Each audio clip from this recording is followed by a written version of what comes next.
good. I'm showing my face. Don't feel like you have to. I will show it. Hold on. I've made myself a little fort in the corner.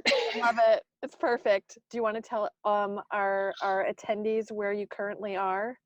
I've made myself a little faux office in like a corner of the wing in Boston, which you probably can't see, but You did a good job. there are no phone booths, so I'm I'm on the floor. I think it's perfect. I love all of the millennial pink. Yes, it is very pink. Even the chair that I'm using as a desk, which I will show you all. Oh, wow. That is literally on the floor. Very pink. It's totally fine. So we are, I see a little hand raised. So I'll tell you guys the way this is going to work. So first of all, welcome Kelly. Welcome to all the folks that have joined us on this webinar. So my name is Rachel Murray. I'm the co-CEO of She Geeks Out. And for those of you who don't know us, we run what I think are very fun, empowering educational events for tech and tech adjacent women and non-binary people and allies. And we also provide corporate training on diversity, equity, and inclusion. And so today, this is, I think, our second webinar, which is very exciting. We have the lovely Kelly McStay, who is going to be talking about WTF, what the F does your career look like in 5 years. And before I do a better intro of Kelly, I just want a little housekeeping. For those of you who are on the webinar and you want to ask a question, there's a chat box in the lower right. You should be able to chat away. You can chat just at us or at everyone. You can choose that option. So with that said, I'm going to introduce Kelly. So Kelly is currently the head of product at Fairmarkit, where she's figuring out how to create more magical user experiences in the world of enterprise procurement. And prior to Fairmarkit, she worked on consumer products at PillPack and Kayak. And when she's not at work or at an SGO event, she's usually cooking something, reading, or making drone videos, which we should probably also talk about because that sounds amazing. And also, you are a wonderful ambassador for She Geeks Out. So thank you so much for all that you do. And with that said, I'm going to turn it over to you, Kelly, to tell us about you, where you got started and how you know all of these wizardy things. Okay, cool. So thank you for that very lovely intro, Rachel. I, like Rachel said, am in product. I've been in product for a few years. And I think one of the things that's been interesting to me from going to She Geeks Out events over the years is people are always kind of interested in like origin stories. I think is how Rachel described it to me a long time ago, which is like, how did you get where you are? And oops, there is some background noise. Hold on. This is what happens when you are hiding in a corner. Hang on 1 second for me. The struggle for quiet space is real. Right? Like, well, there's Bluetooth and then there's all kinds of other stuff going on. I thought I found a very hidden place, but maybe not as much. Is it any better? Rachel, I can hear you. You might be muted. Sorry, I just muted myself. It is a little bit better, but it might just be like lunchtime madness. So yeah. If it's really bad, I'll go outside, and I think it's raining right now, so that's how you know I love you. Poor thing. Okay. We'll struggle through. Keep going. Sorry, guys, I'll turn it up a little bit. Cool. Sorry. So I think one of the things that's been interesting for me talking to people at She Geeks Out events, and then also the talk that I gave a few months ago at an event in February, was really about how did I get where I am? And it is not like that I wrote a plan and like followed it very closely and like checked the boxes off as I did it. But I did think like, okay, maybe I should look back and figure out what were some of those steps that I took and actually see if I could see any patterns or things that I wanted to do again. More importantly, things that I did not want to do again. And I thought that was kind of an interesting topic and people seem to enjoy it. So they asked me to do this webinar kind of going over roughly the same talk that I'd done, but also make it a little bit interactive. So Rachel's going to follow up if there's stuff that I either forget to talk about or that people want to dig into more. And hopefully we'll answer people's questions as they come up. I'm going to try to multitask, but not great at it with the screen and the notes and all that stuff. So yeah, excited to talk with everybody. Ready to hear more, ready to learn. Cool.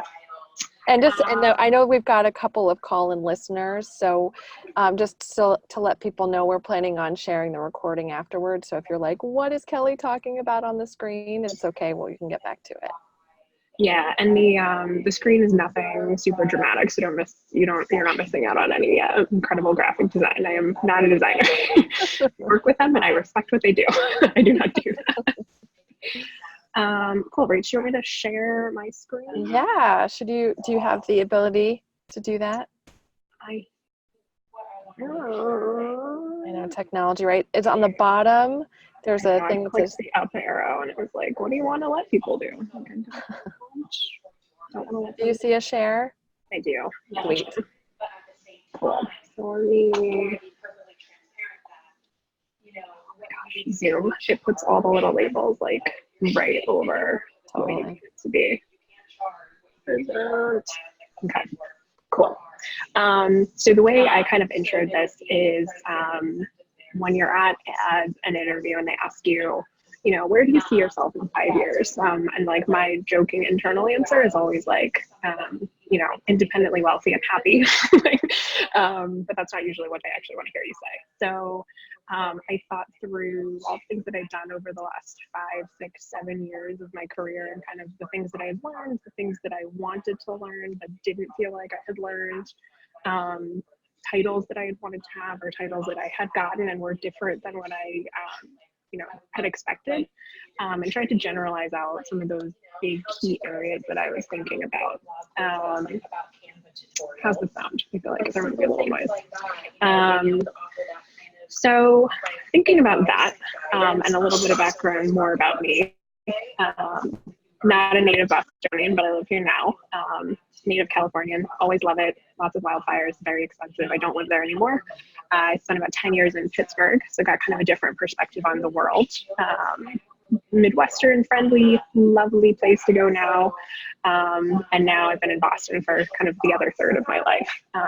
So things that I love are like being outdoors, but also kind of geeking out about stuff. And putting all that together with why I wanted to create this map.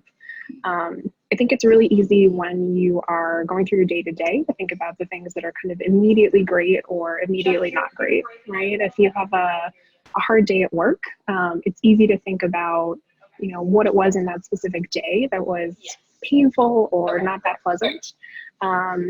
But it's harder to kind of step back and think like, what do I want to do long term? What about this role is like really satisfying or maybe really unsatisfying? And you don't often think about it until you're looking for your next role. And that's like extra stress, right? If you're still working and you're looking for something else, you're trying to, step back and think about it, but you also are really, really urgently trying to find something new. So think about it while you're still in your current role, particularly if you still enjoy your current role. I think that's definitely helpful. I think the other thing is that you often don't have really concrete ways to think about your performance, your satisfaction, aside from, like I was saying, your day-to-day. Like, this was a great project. I did well with it. Or, that really didn't go well, but I think it was the team. Or kind of all these other like little moment-to-moment things that are different than your kind of long-term satisfaction with a role or a company. And then the big thing for me was that I feel like there's a lot of pressure, especially on women, generalized like millennials, to find like a passion and like get all your satisfaction in life out of your passion. And that job should be like the thing that you love and what you want to do. It's okay if you don't get all of your life satisfaction out of your job. It's okay for it to be your job and what you do for a living, and to make sure that you carve time out for it to, not be everything that you drive satisfaction out of. So I'm here to like give you permission for that. Not that that's my role, but don't feel badly if you don't feel super passionate about what you're doing and what you're actually trying to figure out, how to find other ways to pull passion out of what you're doing. Seems like there might be some extra noise. Ooh, it sounds like people are having some connection issues. Yeah, I honestly think it's just the audio of some of the background noise coming in a little bit. So sorry to folks who don't have the beautiful crystal clear voice, but thank you for powering through this with us. The video seems to be working okay on our end, and we're getting some other people that says the video is just fine on there. So for one person there might be a Wi-Fi connection on their end. So I'll try and cover up my one AirPod that's on the noisy side. You're doing great. It's great. Okay. And I agree with all the things you're saying. So go ahead. I'm basically also reading what's on the screen, so people are going to look at it later. And then I think the other thing is, especially if you're working in tech, a lot of what you'll kind of hear advertised from companies when they're trying to, recruit you, or they're trying to convince you how amazing their company and their brand is it's a lot of perks, and it's a lot of stuff that's great while you're in the office. But if you don't feel like you're getting those other things out of what you're looking for in the role, all the most amazing, seltzer water in the world isn't going to make the difference if you feel like your career is stagnating, or you're not learning what you were expecting, or you don't have a team that you enjoy spending like an inordinate amount of time with. So that's why I think it's worth it to kind of step back and think about your career and maybe try and generalize out the things that you're looking for yourself in that. Okay. So the other thing I'd say is, this is where we pull in some drone photos. Basically, you want to kind of step back and see the forest, and not just the trees. So not just you had a bad day or a bad week, but, are you long-term getting what you want out of a role? Your career is long, but it's not that long. And if you're going to spend it, with people and companies and organizations, it's definitely worth it to kind of think through where you want to go and what you want to get out of it. And that can point in a lot of different directions, which is kind of where this map came from that I was looking at. So when should you do this? I think now. I think the best time to do it is when you don't need to, right? So like networking, the best time you want to do it is before it's like a really urgent need.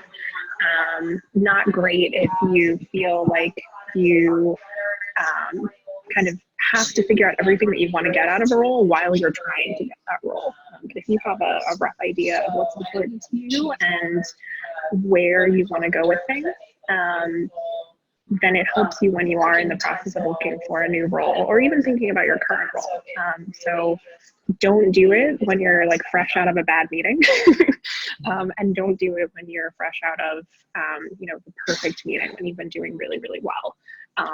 Kind of want to step back, think about it on a weekend, on an evening when you have some time to kind of clear your head and think about things more holistically. Okay, so getting into what that map actually looks like, I think it's going to be different for everyone. This is what I came up with for myself. So you think about the different areas that you want to optimize for, and those aren't necessarily going to be the same thing the whole length of your career.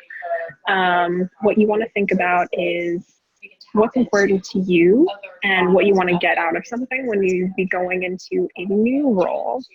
And then when you're looking back at something that you have already done, or role that you're currently in, or one that you've had previously, like, what did you get that you weren't expecting, good or bad, right? So for me, I looked at a few different areas. I kind of boiled it down to company or brand. So is the company one that I'm excited to have on my resume, like long term? Total compensation, that's pretty obvious, but like, is the salary, bonus, equity, whatever I'm getting out of it, something that I'm happy with? Hang on, we got more chats. Yes, you guys will definitely get a copy of the slides, don't worry. That was one question. Let me go back. Hold on. I would also just like to pause and say, Kelly, how like absolutely hot your emoji game is with that map. It is incredible. So Thanks, Reach. yeah. All right, guys. I'm Zoom challenge. Let me get back here. How's the background noise? Why? It's all right. It's all right. All right. So the sometimes the other thing with Google Slides is the emoji don't project. So you get these like weird wingding looking things, but hopefully they're showing for you guys. So total compensation and then title. It's important. Sometimes people will try and say like, well, do you only care about title? And I'm like, I don't only care about title, but I do care about title. So, you know, that's why if you're not happy with it and you feel like you're being underpaid in actual, you know, dollars and cents or in title, which implies a level of responsibility and it means transferable things, right? Your resume doesn't have your salary on it, it has your title. Management, I make this more broad than just your boss, right? It's everyone that you kind of report into. Do you feel like the leaders of your company represent the things that you care about and that you think are important?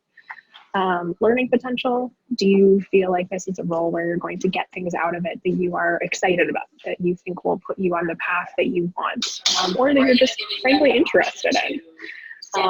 Work life, also different to different people. This might be that your, you know, your hours are really reasonable for whatever that means for you. It might also mean that like you have the things in the office that let you live a life outside of it. Maybe you don't mind really long hours, but you really want to make sure that the office has like showers so you can, you know, go work out at lunch, whatever that looks like for you. And then colleagues. So this I think of as like team, your immediate team. I'm in product, so that's really important to me because it's very cross-functional. I basically work with every team at a company, in addition to a direct engineering team. But it also means the people that you just bump into in the hallway, and the other folks that you're going to be around for the majority of your day. So that's kind of what I boiled it down to. I think that'll probably change over time, but that's how I went through and looked at the product roles that I had over the past few years, specifically for this talk. And then I had a scale on here. So I think it's good to not just have it be like, yes, no. So my range was like, oh my gosh, I don't want to go to work tomorrow to, you know, oh, I can't wait. I'm so excited about some aspect of what I'm doing. Okay, so that's my scale that I used. And then what I did is I looked at, for all the roles that I've had in product management, what did that scale look like at each one of them? So first one, this was my first role in product. It was at a big enterprise financial technology company. We worked on mortgage servicing. I can see you all dropping off the line right now. It was not super exciting, but there were a bunch of things about it that I really liked. So one was that I got the title that I was looking for. I wanted to be in product, and it seems like it's a role that can be tough to break into if you don't have the actual title. So getting the title was important. That was great. My compensation bumped up from where I had been. I had been in like public sector consulting. And so moving into tech kind of got that. But you can see the things that weren't quite as great, right? So company and brand, not as ideal. Management, I had an amazing boss I did not expect. He's a mentor and a friend to this day, but I didn't expect to get that. I was not counting on that, but it was a very unexpected bonus. And I got a really great team. This was my first experience working with like my own engineering team, and they were mature, lovely, like wonderful team that I'm also friends with and you know, continued to be in contact with. Learning potential, it was a big company. We didn't build the kind of software that I was interested in, but it was okay. And then I think the company and brand piece was probably like the least fit. It was also maybe not the most important to me. What I really cared about was title, and I got that. So having had that experience, I then got the opportunity to go to a much more consumer side company, also in product. Brand I was happier with. Compensation was fine. Title was fine. Management was fine. Learning potential, I wanted to go there because I wanted to have experience on consumer stuff and doing A/B testing and some other types of product work. And what I was not expecting is that I would make a lot of really good friends, like great colleagues, teams that I like, again, still in touch with to this day. Some women that I still stay in pretty close contact with that are still in product at various companies. And the work-life balance way better than I thought it would be. Was not expecting that. Very pleasant surprise. So this one was, pretty good overall, but some of it was surprising to me. From there, I went to another consumer-sized company. This was kind of late-stage startup. Company and brand, great compensations, great title. I had fought to get a higher title that I didn't get, but I accepted it because I knew the company and the brand and the colleagues and all that stuff seemed like they were pretty good, just even during my interview process. I think for me, the two things, again, that were like unexpected bonuses were colleagues. Actually, I shouldn't say that. What did I put here? Work life and total comp. So I think those were things that I hadn't expected because of the stage of the company. But nice bonuses, nice to have. I think the things that I wanted to get out of it, given that it was kind of late stage but still scaling and growing, is that I wanted to kind of see that experience as a learning opportunity. So being at a company that wasn't public, that didn't have everything figured out, but was still big and growing really quickly, that's what I was looking for. And then the bonus out of that is that I actually was at a place that was growing really quickly, but it didn't feel chaotic and out of control, and with a kind of bad work life. I think they had a pretty healthy approach to keeping employees like sane and comfortable and healthy. And then that brings me to product role 4, which is where I am now. Kind of total opposite end of the world. It's in enterprise. I actually really like enterprise, which is, I think, a secret that many product managers may share. But I really like B2B because you get to know your customers, you get to like know what their pain is, and when you do fix something for them, you make like their actual work life and their day way better, which is very refreshing. You don't always get to do that in consumer. You usually interact with your customers kind of through a dashboard. But this, I get to talk to customers like on the phone every day or walk down the street. The Boston Transit Authority is one of our customers. So sometimes I get to go there and talk to them about the red line. There's some things that I was looking for this role. We're obviously learning potential. We're super early stage, so I'm not just doing product. I'm sometimes assembling desks, sometimes figuring out how to get health benefits better for the whole company, all kinds of stuff. But the learning potential is huge. Title, I think I fought for, but again, we're early stage, so that's part of a compensation question, which, as you can see, the compensation is like the meh face. And then colleagues, I loved the team when I interviewed with them. Was not expecting to, and wasn't an industry I was like searching for, but went in, met them, really liked their energy and enthusiasm for something that doesn't sound sexy and exciting, but it actually solves a really big problem for our customers. And then I think here, this is like the biggest shock to me, was looking at it. And despite being a really early stage company and having like very high growth expectations, the work life has actually been really good. I think a lot of that also comes down to just experience. This is my first role. I'm not like learning what it is that I'm doing, but I know how I work in the things that I'm focusing on. And with that, I can not only have a good work life, but I think be able to kind of set a good work life example for the rest of the team, which is small. So that is what all of the mapping that it looked like for me over the last few roles. I think the biggest piece there is I looked at it, but then thinking through for yourself, like, what did you get that you wanted? So when you were thinking about a role that you were interviewing for, or thinking about a role that you currently have, like, what were you hoping to get out of it? Was it title? Was it compensation? Was it projects that you were interested in? And did you get them? What did you misjudge? Like, what were you expecting to get that just either didn't happen or you weren't able to make happen? And how would you want to change that in the future? I think the pleasant surprises is always nice to think about. You know, for me, I think like my most recent example, early stage startup that has a pretty decent work-life balance is, it was sort of shocking to me. And so I really, really value that. And then there are things that you think are going to be important and they just turn out not to be. Like on any one of those for me, I think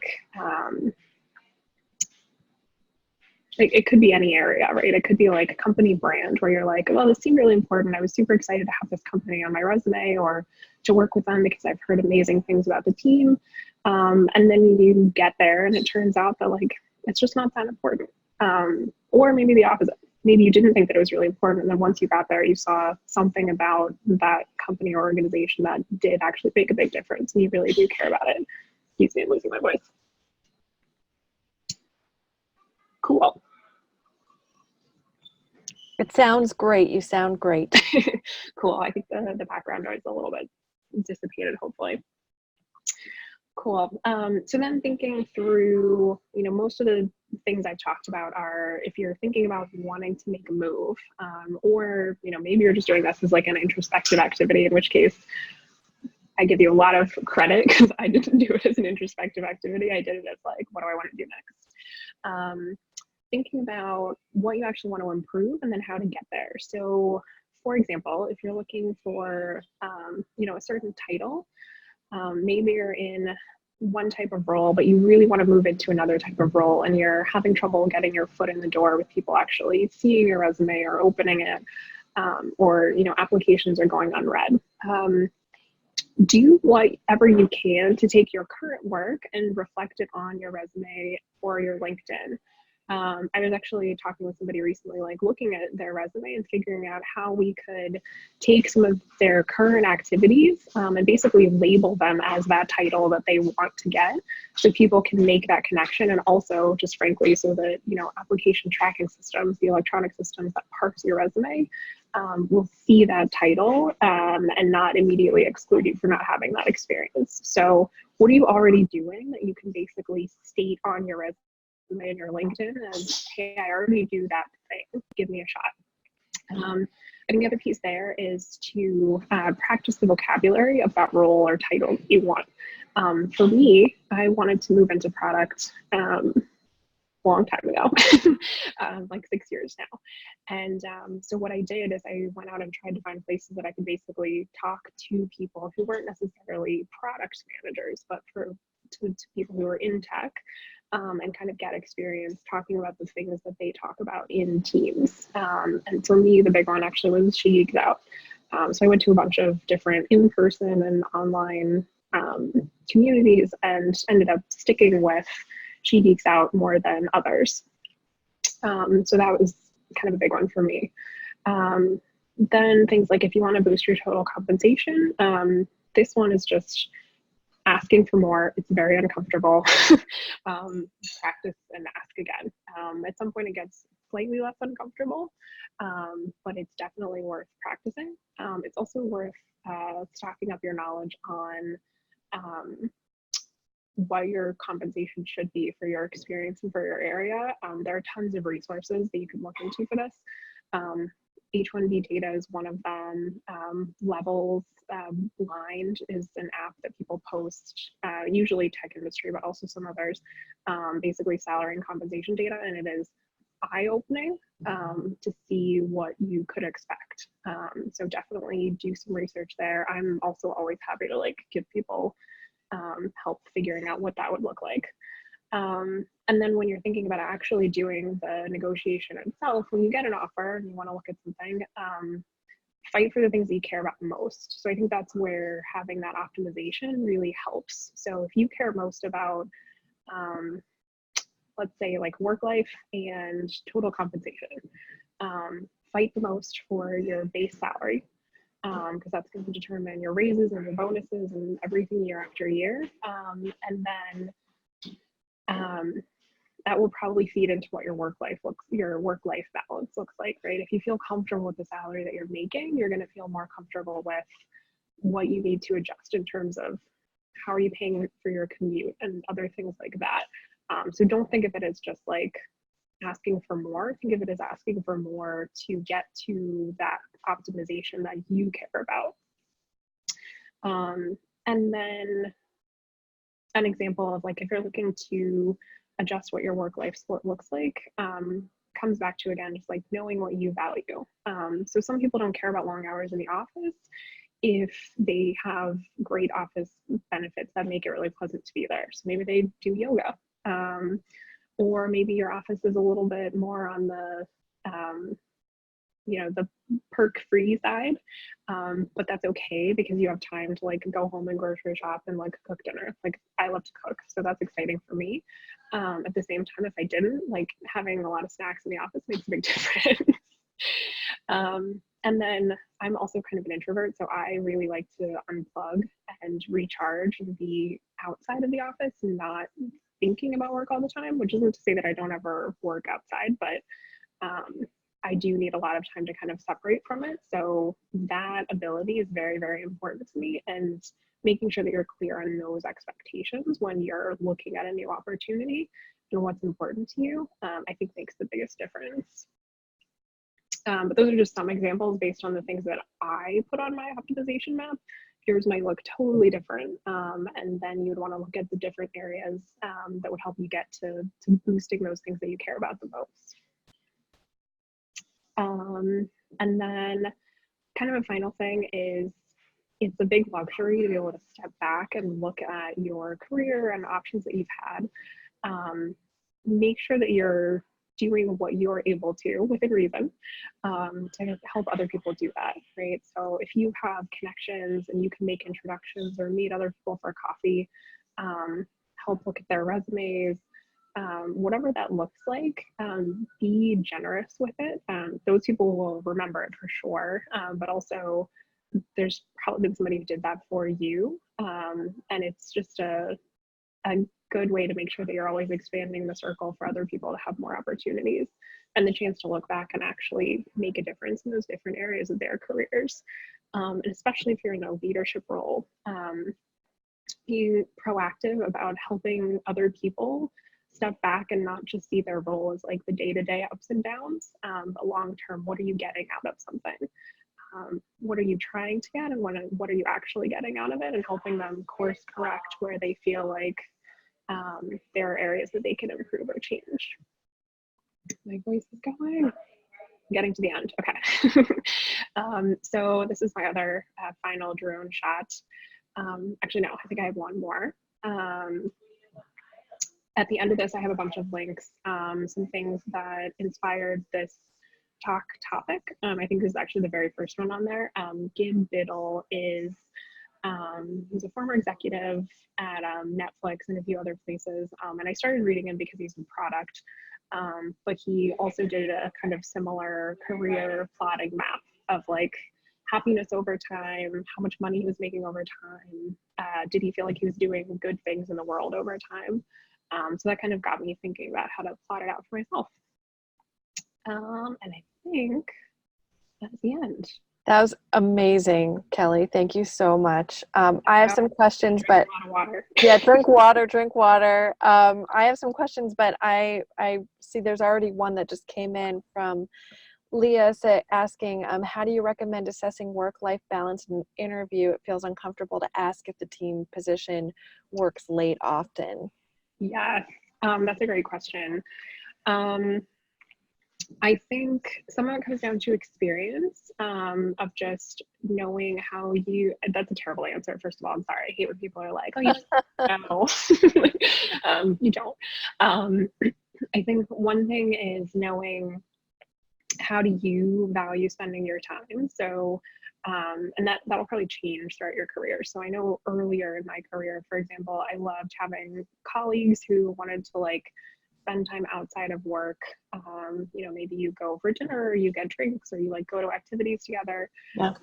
And then over time, I've really shifted to like, I love my teams and I love working with those people. But one thing you can ask is like, how often do people do activities that are either company sponsored or, you know, group activities that are like during the workday? So do people eat together at lunch? You know, do people, do you notice that people will get together and like go out to lunch together? Does the company do any kind of sponsored activities depending on budgets and all that stuff? But is there like a weekly catered lunch, even if it's very simple? Like we do one, we're a tiny startup, but it's pizza usually. But everybody basically like eats lunch together. So I think it's perfectly okay to ask like how, you know, how do the teams bond?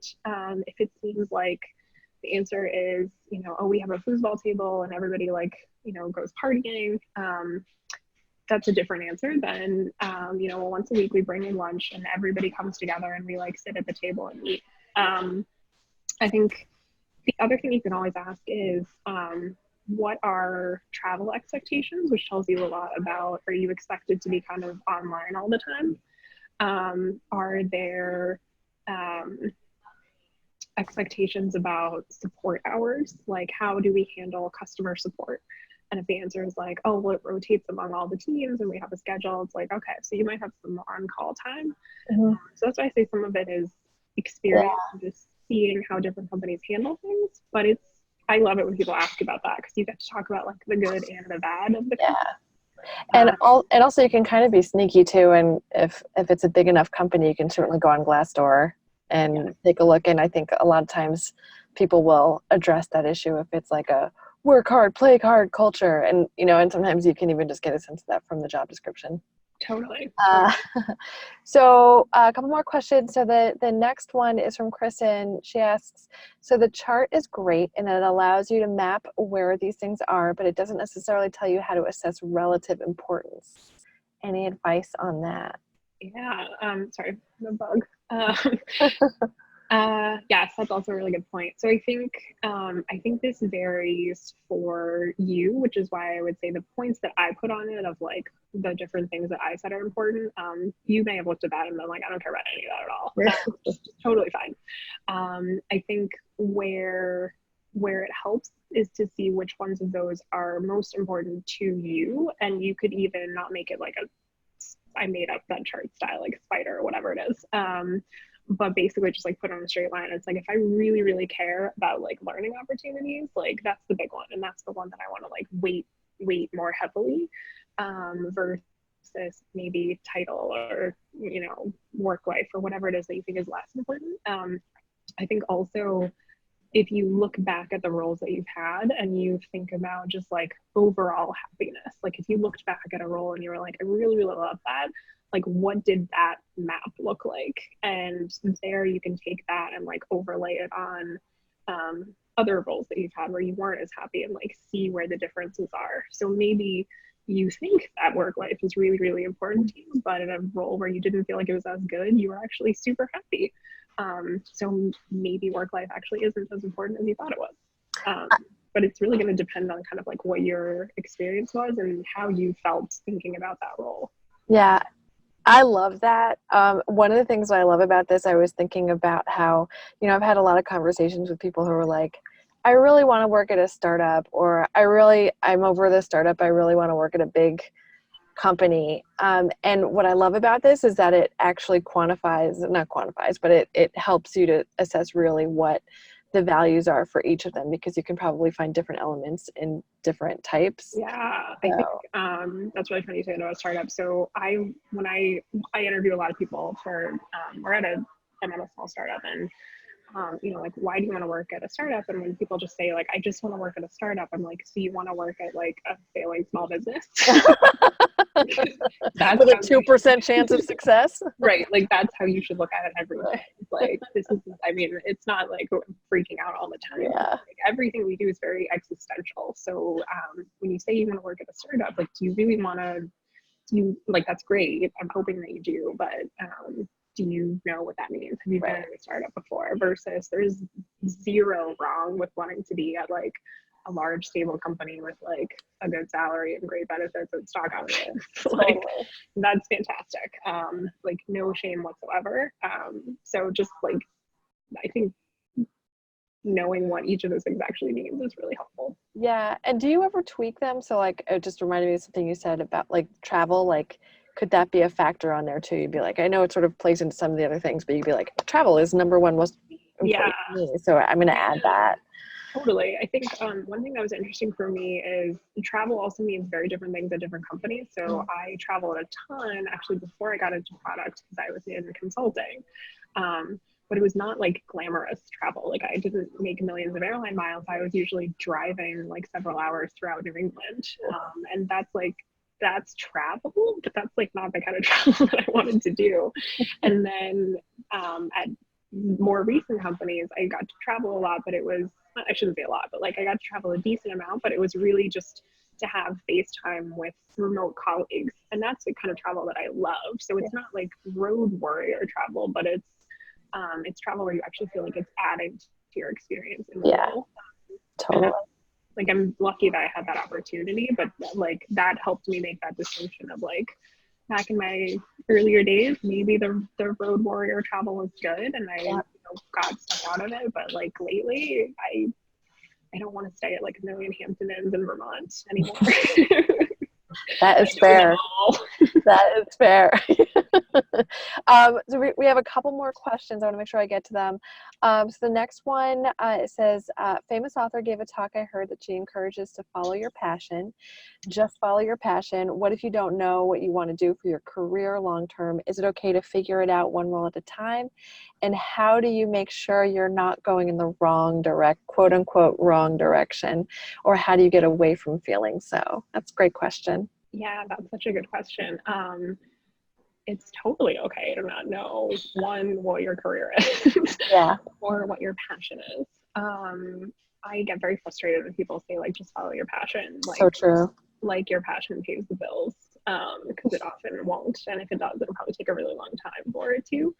I think it took me a long time to figure out what I wanted to do. And I'm sure that what I want to do will, change and adjust in the next couple of years as well. I did not work in my current field for like 5+ years after I graduated. And I went from like what I thought was a passion, which was like a nonprofit in like HIV/AIDS fundraising, not my passion. Great cause, love the foundation, like not something that I'm going to continue doing forever, to consulting in a field that I also thought was very interesting, which is like public policy and education, all kinds of stuff. Also not my passion. And then I found a piece of that I really enjoyed, which was that a lot of what I did in that consulting work was working with engineering teams and building software. And that I think is probably the closest to a passion, but it's not really like I don't think of it as like my calling. I think of it as like something that I enjoy doing, and I feel lucky that I've gotten to do with some really talented teams. But and can I interject too? Is it also because I think we're talking a little bit about this too, is like also just finding something that you're good at can be very fulfilling. Like you can like it, but also like just figuring that out, being good at it can actually create a lot of happiness.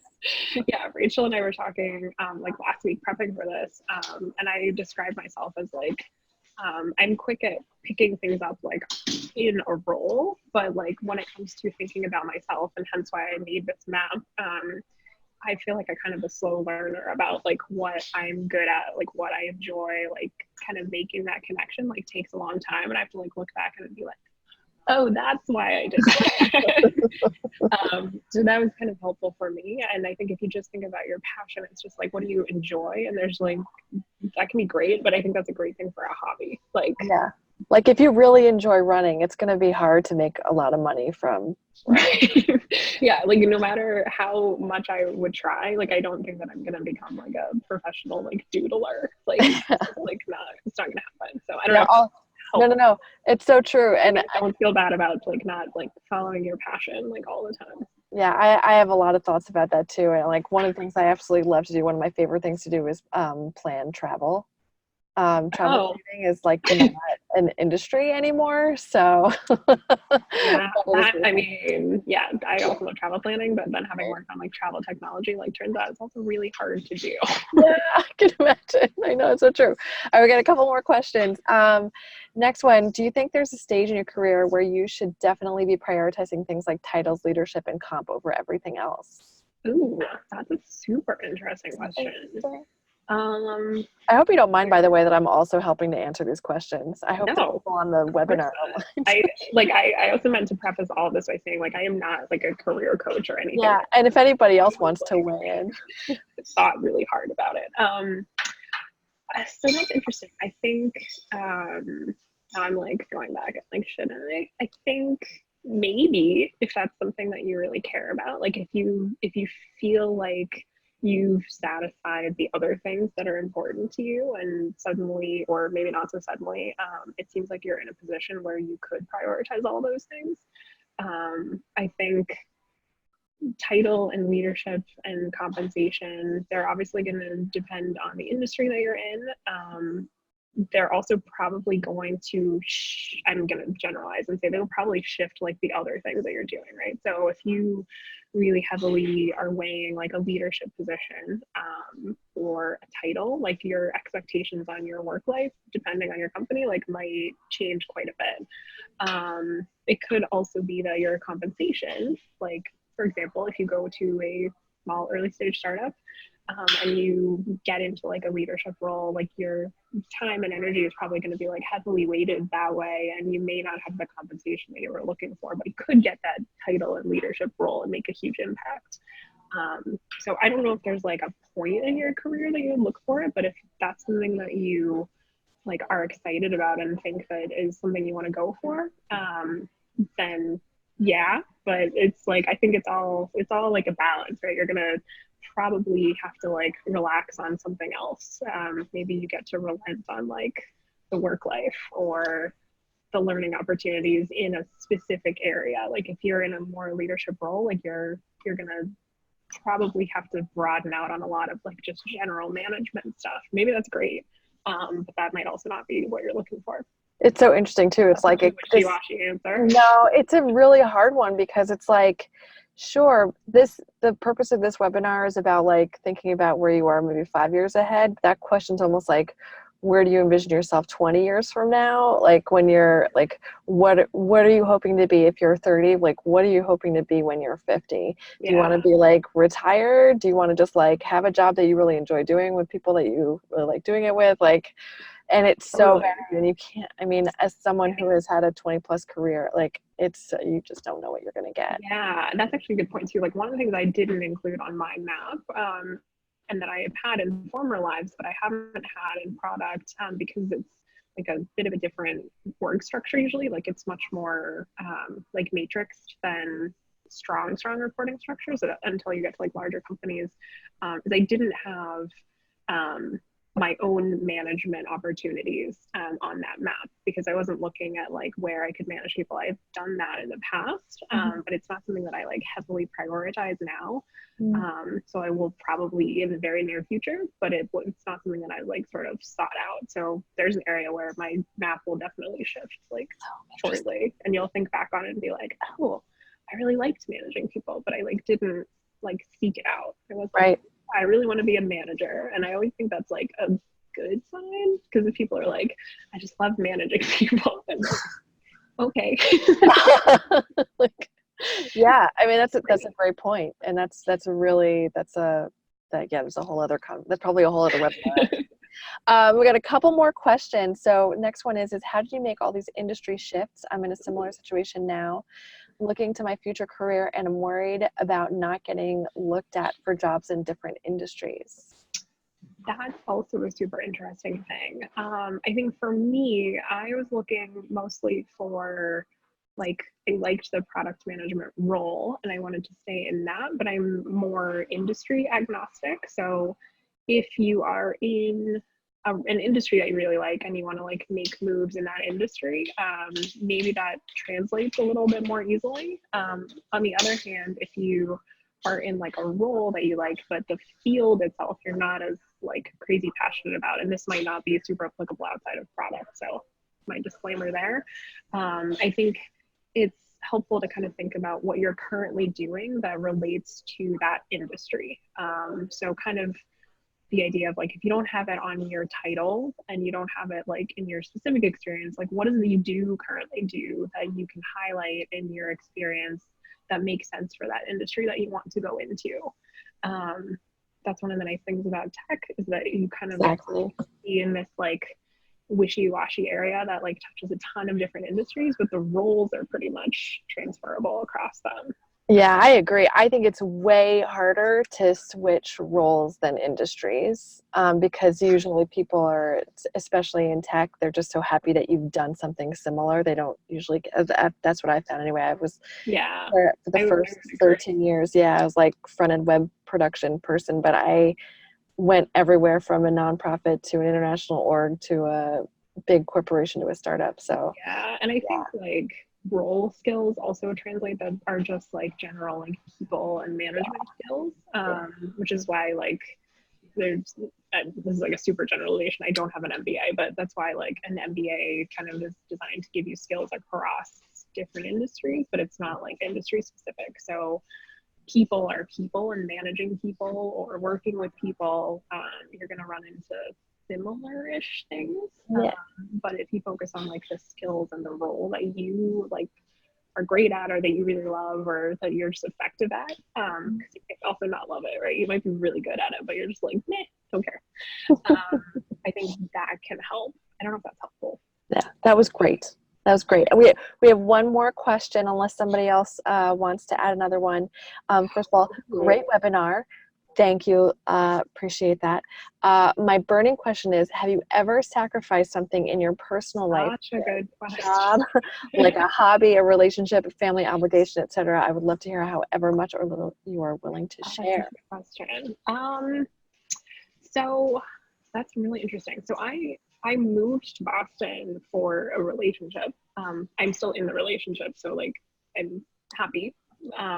But I was living in California and I moved here. And my partner is also from California, and like he loves California, and we often were like, man, I wish we lived in California.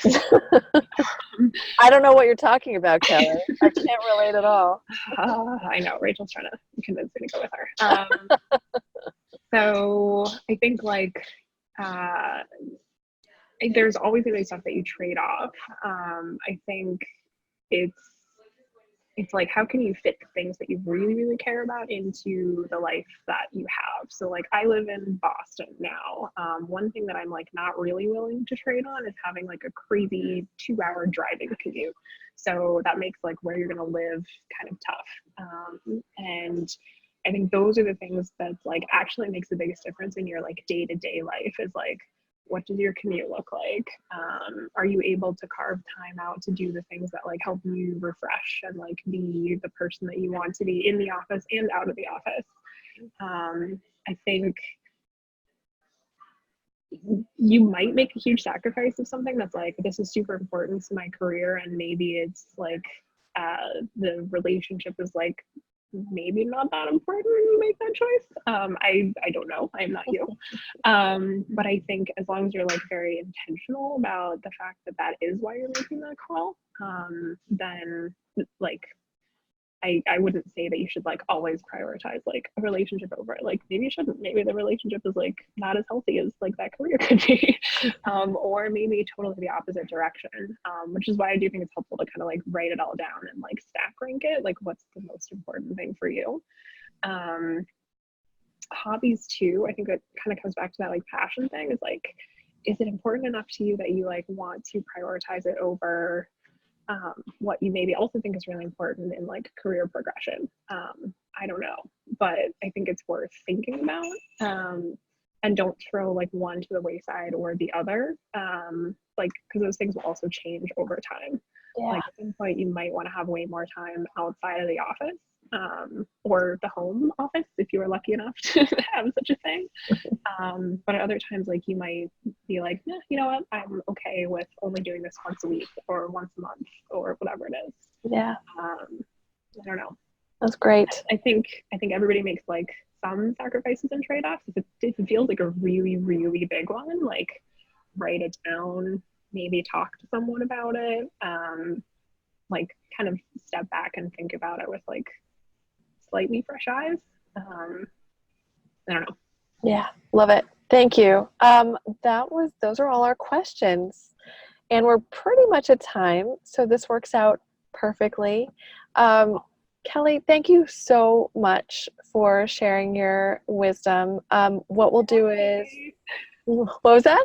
Thank you for asking. Me. Please, of course. I'll ask you all the time. Helpful. Hopefully it wasn't me just like saying random things. Well, I'm sure it was helpful. I mean, plenty of people stayed on, so that's a good sign. So what we'll do is we will share the PowerPoint and the webinar.